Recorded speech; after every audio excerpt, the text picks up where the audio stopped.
Le sprocket, il n'y a pas de lousse. Ça a l'air bien beau. Ben, c'est sûr que ça a roulé, là, mais ça a l'air beau pareil.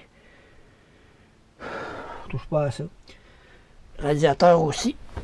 Les radiateurs, on va pas l'air avoir trop souffert. Pas de fuite à nulle part. Petit coup de pinceau, même pas.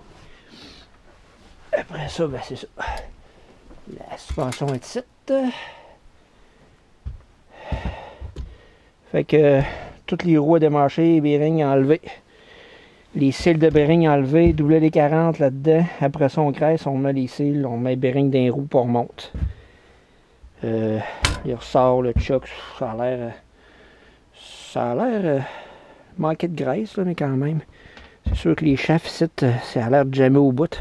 Faut que je sorte ça, parce que ça, ce chaf-là, faut que ça vire absolument dans l'autre chaf ici, parce que sans ça, les bottes de vis, puis tu risques de briser ton body de skidoo, parce que ça va virer. Ça, c'est un chaf qui sort de là. Il faut mettre de la graisse à grandeur. Des fois, il y a un allomètre au milieu. Il est là, je pense. Ouais, c'est ça. Mais ça graisse juste cette partie-là. Là. Tout le reste des shafts, c'est exposé à la boîte puis à la slush, tout ça. Fait que c'est sûr et certain qu'à un moment donné, il faut que ça sorte. Là, c'est bien praillé à cause des ressorts. On va démarcher ça.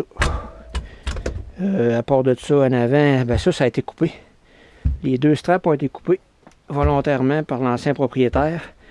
Probablement pour dire que son skidoo levait au gaz, mais c'est sûr que ça fait lever le devant. Là. Faut que tu payes sur le gaz ou le devant d'école, mais dans les trails, par exemple, c'est difficile en tabarnouche à runner quand le devant est tout le temps en train de décoller. C'est dur à runner en tabarnouche. C'est la même affaire. Les chafs, il faut que ça s'aille démancher, graisser. Puis un petit coup de peinture là-dedans. 2 mm ici, on va démancher ça aussi. Petit coup de peinture en noir, nettoyer ça. Les glissières, ben, c'est comme j'avais dit, ici, ils sont quasiment rendus sa suspension. On voit qu'il y a une méchante curve, fait que la roue a fait sa job, mais ici, ça doit être un point de pression bien fort, là, entre les deux roues probablement. Puis ça, c'est à changer. J'ai vu un gars sur Internet qui changeait ça juste en démanchant le derrière ici, en mettant sa machine de reculon, puis les slides arrachés, mais pas de reculon, fait qu'on va être obligé de le faire à mitaine. Fait que c'est ça.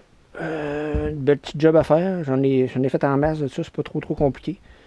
C'est une partie qui est quand même tough, là. C'est pas comme un moteur, c'est pas grave si tu te trompes, là. Il y a toujours place à corriger la situation. Fait que c'est ça. Après que la suspension s'est remontée là-dessus, ben, on va aller essayer ça. Fait que, that's it. À la prochaine, bye.